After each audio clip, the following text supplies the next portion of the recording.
Run the code online or download from codegive.com, link in the description below. Certainly. Body Mass Index, BMI, is a commonly used metric to assess an individual's body weight in relation to their height. It provides a simple numeric measure that classifies people into different categories such as underweight, normal weight, overweight, or obese. In this tutorial, I'll walk you through creating a BMI calculator in Python using if-else statements.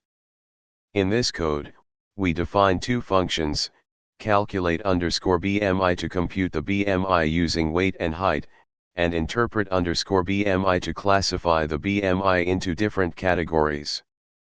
The if-else statements are used to determine the classification based on the BMI value. Here's a breakdown of the BMI classifications. Feel free to run this code in your Python environment and experiment with different weight and height inputs to see how the BMI classification changes.